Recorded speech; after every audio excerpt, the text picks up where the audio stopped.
পলকের মতো।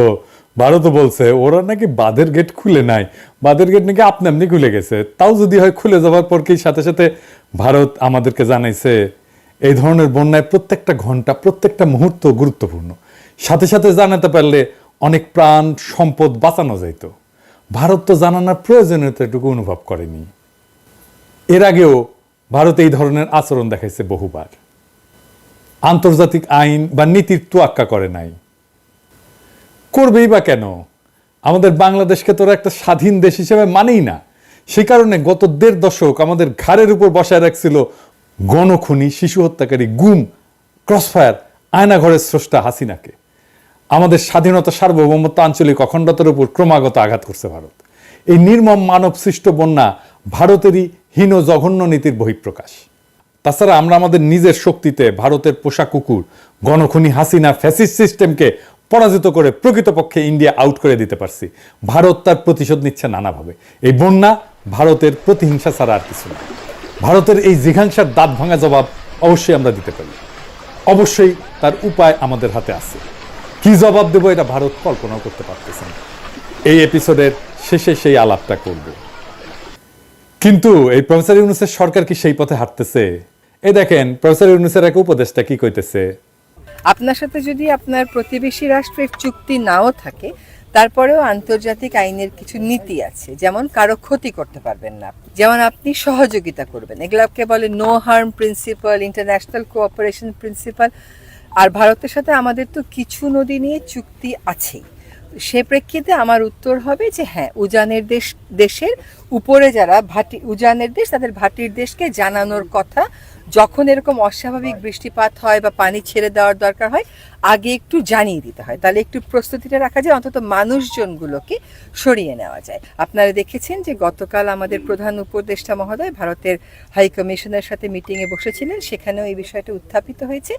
আমরাও সিদ্ধান্ত নিয়েছি যে আমাদের পররাষ্ট্র মন্ত্রণালয়ের মাধ্যমে এইরকম অবস্থা ভবিষ্যতে যাতে আর না হয়, বাংলাদেশের মানুষের যেন অভিন্ন নদীকেন্দ্রিক এইরকম মনুষ্য সৃষ্ট সমস্যা হয়। প্রাকৃতিক যেটা, সেটা তো আর কারোর হাত নেই, কিন্তু আমরা যদি একটু আগে থেকে জানতে পারতাম তাহলে আমাদের প্রস্তুতিটা একটু রাখতে পারতাম।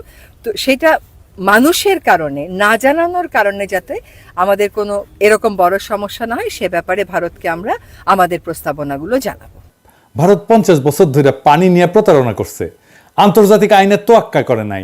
এখন আমাদের বিশ্বাস করতে হবে যে তারা তাদের কৌশল বদলাবে, কারণ প্রমিত ভাষায়, শান্তিনিকেতনী ভাষায়, রবীন্দ্রসঙ্গীতের সুরে রেজওয়ানা তাদের কাছে সবিনয়ে আবেদন করতেছে।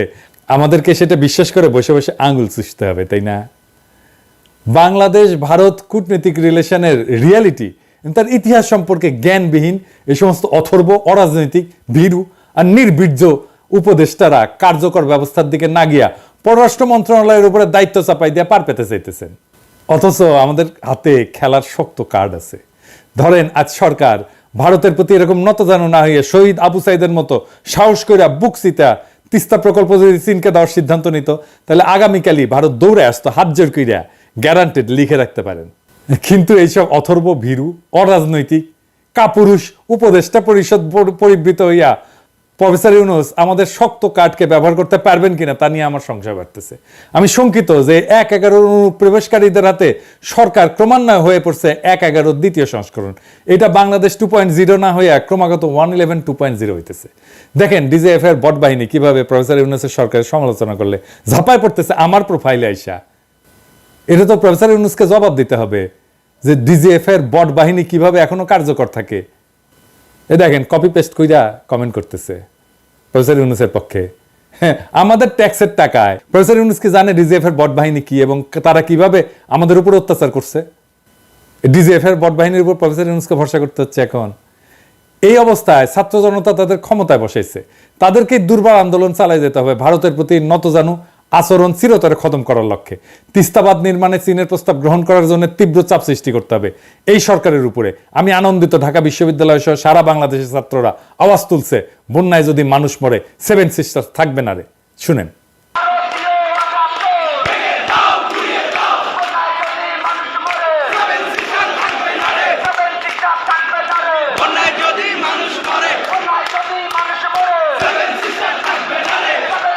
থাকবে না রে।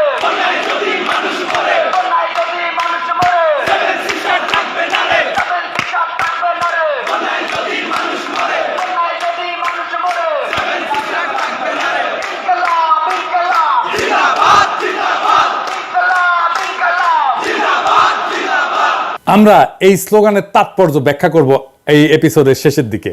আর এই উপদেষ্টারা যারা এই ছাত্রদের রক্ত মারায় ক্ষমতা উপভোগ করতে আসছে, তারা মিন মিন করে কথা বলে। আমি বলতেছি না যে এটা বিপ্লবী সরকার হয় নাই। বিপ্লব বানান করতে পারবে কি দেখেন, পারবে জিজ্ঞেস করেন। যাই হোক, তিস্তাবাদ কি এই জিনিসটা একটু জানি। এইটা প্রকৃতপক্ষে একটা রিজার্ভার বা জলাধার। এতে বর্ষা মৌসুমে পানি সংগৃহীত হবে এবং সারা বছর ধরে সেই পানি তিস্তা নদীর নিম্নভাগে প্রবাহিত করা হবে আস্তে আস্তে।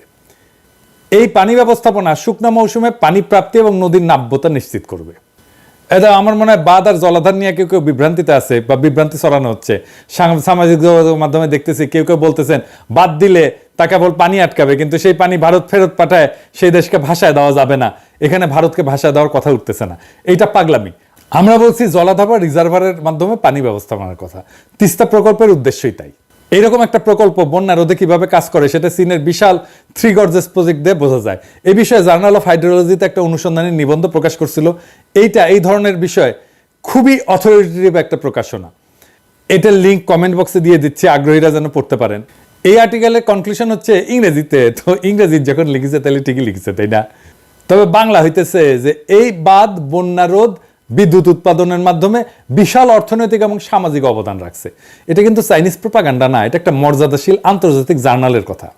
চীন এই 3 গর্জেস প্রজেক্ট করছিল বন্যার প্রকোপ থেকে রক্ষা পেতে, আমরাও তাই চাই। সেই সাথে পানিকে ব্যবহার করে ভারত যাতে আমাদেরকে তার ইচ্ছাধীন রাখতে না পারে, হাসিনা টাইপের ফ্যাসিস্ট সরকারকে আমাদের উপর আবার চাপাই দিতে না পারে এবং আমাদের স্বাধীনতা, সার্বভৌমত্ব এবং আঞ্চলিক অখণ্ডতাকে আঘাত করতে না পারে, আমরা সেটাও চাই। দিল্লি দাসী গণখুনি হাসিনা সংসদের দ্বারা বলছিল যে সে চীনের কাছে এই প্রকল্পের জন্য টাকা চাইছে, কিন্তু এরপরে ভারতের পায়ে প্রকল্প বিসর্জন দিছে। তা সত্ত্বেও প্রকল্পটা করা হবে সেই মর্মে সরকারি সিদ্ধান্ত এখনো বহাল আছে।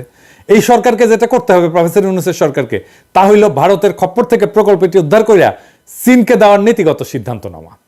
নীতিগত সিদ্ধান্ত এই কারণে বলতেছি যে চূড়ান্ত সিদ্ধান্ত নেওয়ার আগে এই প্রকল্প পরীক্ষিত এক্সপার্টদের দিয়ে পর্যালোচনা করায় নিতে হবে, যাতে করে ডিজাইন, ঋণের পরিমাণ, শর্ত, বাস্তবায়নের সময়সীমা ইত্যাদি আমাদের স্বার্থের অনুকূলে হয় এবং এর এই যে অর্থনৈতিক, সামাজিক, পরিবেশগত যে প্রতিক্রিয়া সেটাকে মিনিমাইজ করা যায়। মোট কথা, এই প্রকল্পের স্বচ্ছতা এবং আমাদের স্বার্থ পূর্ণ নিশ্চিত করেই আমরা চূড়ান্ত সিদ্ধান্ত নেব। এছাড়া আমরা চাই যে প্রকল্প শেষে অন্যান্য চীনা প্রকল্পের মতো চীনা সরকার আমাদের হাতে প্রকল্পের কাজ বুঝাইতে চলে যাবে। এটা কেন কইতেছি, কারণ ভারত বিভিন্নভাবে প্রচারণা চালাইছে যে প্রকল্পের মাধ্যমে চীনারা নাকি চিকেন নেকের কাছে আইসা গাইডা বসবে, এতে নাকি তাদের নিরাপত্তা বিঘ্নিত হবে। আমরা জানি এটা ভারতের একটা সুতা।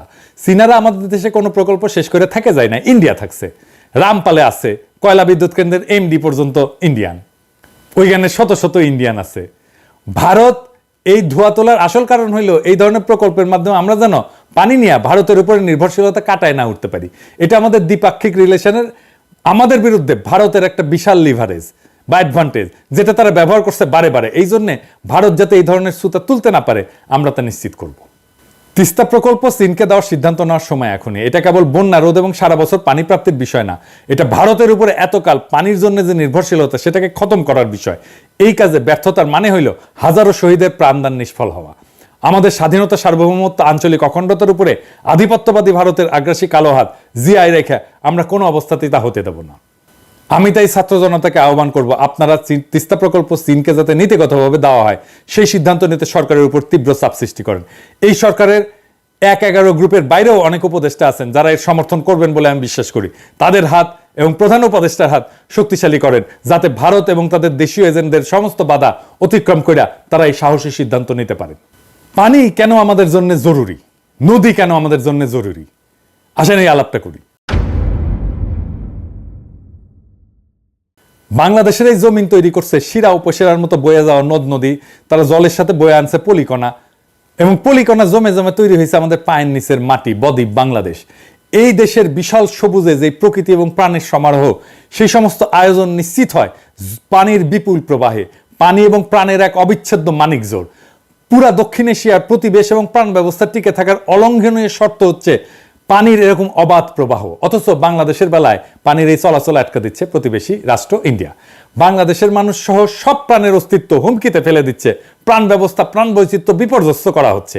আপনি দেখেন এই বন্যায় কিভাবে গবাদি পশু ভাসে যেতেছে, দেখেন।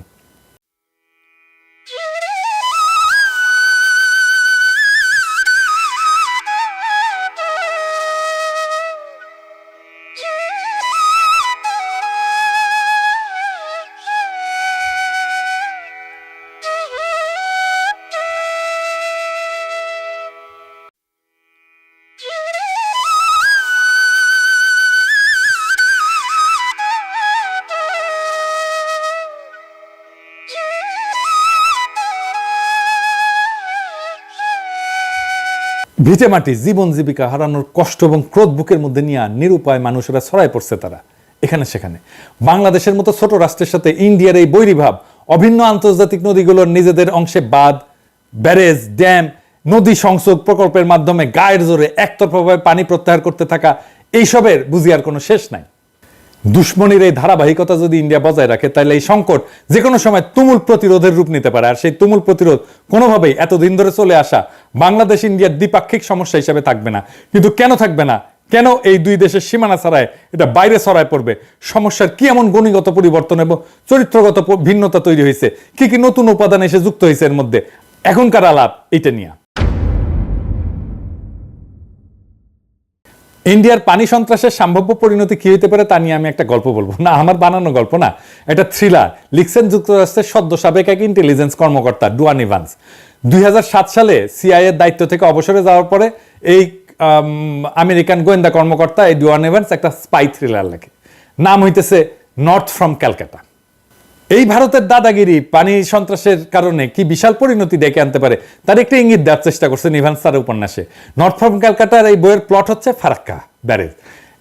একটা সন্ত্রাসী হামলায় ফারাক্কা ব্যারেজ উড়ায় দেওয়ার পরিকল্পনা সুতা ধরে একটু একটু করে আগাইতে থাকে উপন্যাসের কাহিনী।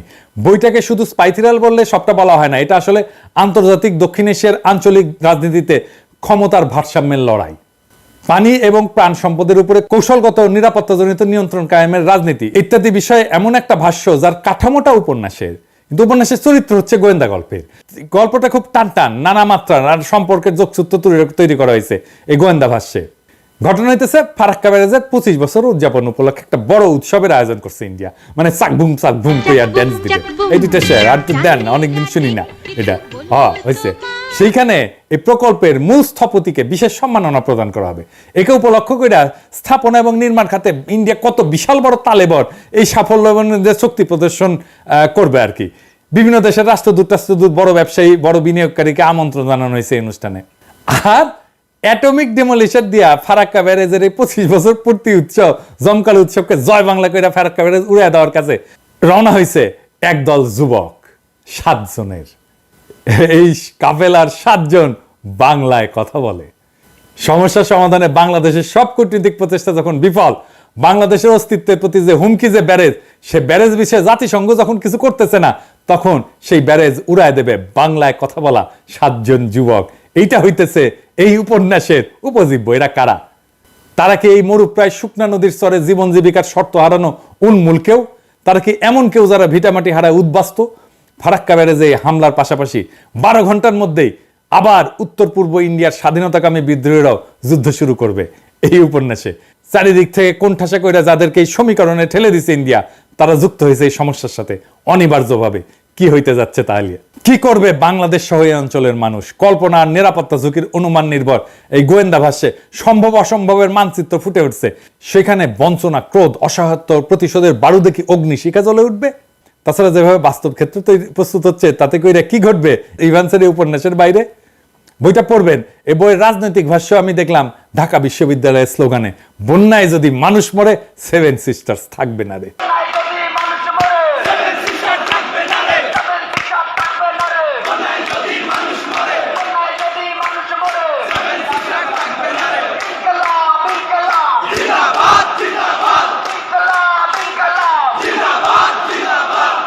মোদি 7 সিস্টার্সের আত্মনিয়ন্ত্রণের লড়াইকে সন্ত্রাসবাদ আখ্যা দিয়ে ইন্ডিয়ার এই ওয়ার অন টেররের কান্দে চেপা রাষ্ট্রীয় দমন পীড়ন দিয়া মোকাবেলা করার রাস্তা নিল। এই একই রাস্তা ধরল হাসিনা, বাংলাদেশের গণতান্ত্রিক লড়াইকে জঙ্গিবাদ আখ্যা দিয়ে নির্মূল করার রাস্তা ধরল হাসিনা। দমন, নির্যাতন এবং রাজনৈতিক বঞ্চনার বিরুদ্ধে জনগণের ন্যায়সঙ্গত বিক্ষোভ এবং বিদ্রোহকে নিরাপত্তার সমস্যা হিসেবে দেখার নীতি ইন্ডিয়া নিতেই পারে। কিন্তু তাতে বাংলাদেশ কেন একইভাবে সামিল হইতে যাবে? নিজের রাষ্ট্রীয় নীতির নিরাপত্তার বিবেচনা ছাড়া বিনা প্রশ্ন এবং বাক্য ব্যয়ে বাংলাদেশ কেন ইন্ডিয়ার যুদ্ধযাত্রার সঙ্গী হবে? এইটার খেসারত ইন্ডিয়াকে কড়াই গন্ডায় গুনতে হচ্ছে। এই যে 15 বছর ধরে কাঁচা খোলা সমর্থন দিয়ে টিকায় রাখলো ইন্ডিয়া হাসিনাকে, এর জবাব কি? আমরা এর জবাব চাই ইন্ডিয়ার কাছে। ভারতীয় পণ্য বয়কট আন্দোলনে বলছিলাম আমাদের চাওয়া খুব সামান্য, হাসিনাকে বলে একটা নিরপেক্ষ অংশগ্রহণমূলক নির্বাচন দিতে বলো। আমরা দায়িত্ব নিচ্ছি ভারতের সাথে একটা পারস্পরিক মর্যাদার সম্পর্ক নিশ্চিত করব। ইন্ডিয়া পাত্তা দেয় নাই। আন্ডার এস্টিমেট করছে।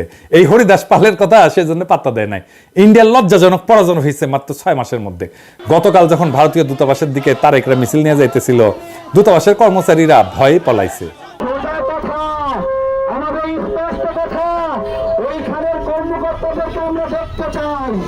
আমরা শুনতে চাই তাদের মুখ থেকে তারা যেই ড্যাম 31 বছর বন্ধ রাখলো, সেই ড্যাম 31 বছর পর খুললো কেন? এই সাহস নিয়ে বাংলাদেশকে উপনিবেশ বানাইতে আসছিল। এক একজন কথা বলতো কি রুয়াব নিয়ে, হাই কমিশনার গুলো বসতো কিভাবে যেন বড় লাট। তো উপন্যাসে দেখা যাচ্ছে ফারাক্কার অপারেশনটা যখন চালানো হয় তখন এর সাথে সামিল হয় ইন্ডিয়ান ইউনিয়ন থেকে স্বাধীনতাকামী 2টা বাহিনী, নাগাল্যান্ড এবং মণিপুর। দীর্ঘদিনের দখলদারি বঞ্চনা তাদের ক্ষোভের কারণ, বিদ্রোহ তাদের দীর্ঘদিনের, কিন্তু এই প্রথম তারা পাশাপাশি এসে এক সূত্রে একটা অপারেশনে কাজ করতেছে বাংলাভাষীদের সাথে সমন্বিতভাবে, যেটা আগে কখনো ঘটে নাই। এইবার বুঝছেন ফারাক্কার সাথে, আমাদের পানি ব্যবস্থাপনার সাথে, আমাদের সাথে ভারতের এই অনার্য আচরণের সাথে 7 সিস্টার্স কিভাবে যুক্ত। নিউ ইয়র্ক টাইমসে ফিলিপ বাউডিং লিখছিলেন যে ইন্ডিয়াস ওপেনিং উইথ বাংলাদেশ। মার্কিন পররাষ্ট্রনীতির একজন ভাষ্যকার এবং গুরুত্বপূর্ণ পরামর্শক হচ্ছেন বাউডিং। তো ওই লেখায় বাউডিং বলছেন যে ইন্ডিয়া বাংলাদেশের মধ্যে বাণিজ্য ঘাটতি আছে, সমুদ্র সীমানা নির্ধারণের ব্যাপার আছে, ট্রানজিট আছে, কিন্তু অনেক বেশি গুরুত্বপূর্ণ নিরাপত্তা ইস্যু হচ্ছে পানি। ইন্ডিয়া যেভাবে বাংলাদেশকে পানি থেকে বঞ্চিত করছে তাতে কইরা বাংলাদেশের উদ্বিগ্ন হওয়া খুবই সঙ্গত।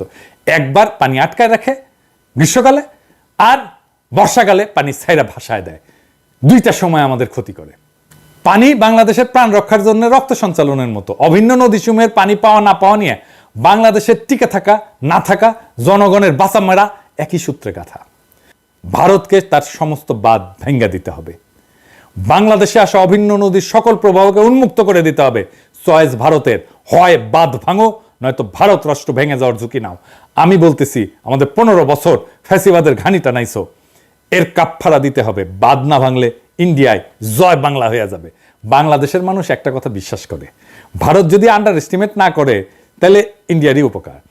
নয়তো কয়া দিই ওই কথা যেটা বাংলাদেশের মানুষ বিশ্বাস করে। কি সেটা জানেন? বাঘে চুলে 18 ঘা, ঠোলায় চুলে 36 ঘা, আর পিনাকি চুলে জয় বাংলা।